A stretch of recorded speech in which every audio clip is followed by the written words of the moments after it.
Es evidente que el presupuesto se aprobó tarde. Estamos en mayo y estamos aprobándolo ahora mismo. Si no resuelven más inversiones es porque no hay más presupuesto. Si se hubieran resuelto todos los problemas presupuestarios, o sea, todos los problemas de deuda de corporaciones anteriores en otro momento, pues ahora mismo tendríamos más dinero.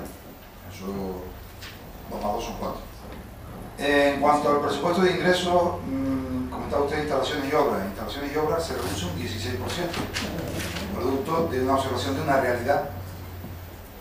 Se ha reducido el número de obras que ahora nos están iniciando y nosotros observamos una reducción en nuestros presupuestos un 16%. Me parece que es bastante realista. Con las inversiones, nosotros no intentamos tomarle el pelo a nadie, no es nuestra forma de trabajar. La calle Luis Braille no estaba terminada y hay que terminarla. Si no contemplamos las cantidades en el presupuesto 2008 no podemos realizar las obras.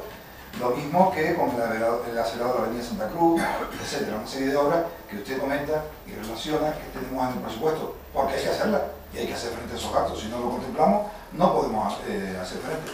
Yo no hablo en ningún momento de que eso sean obras nuevas, obras antiguas o continuación de obras que ya existían.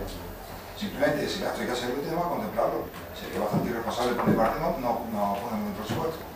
El Partido Popular PSOE está publicado en internet y en él se habla muy claramente de quién tiene la competencia de la confección de los presupuestos.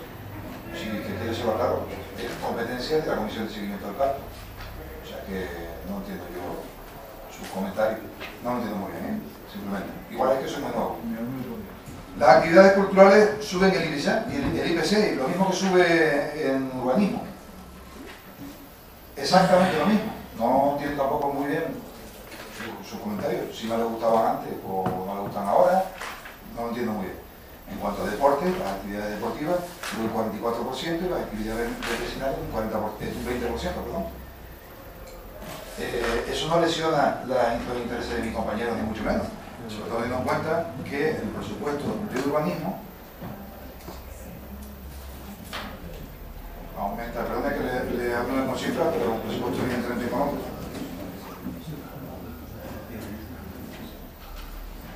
Urbanismo sube un 21% su presupuesto.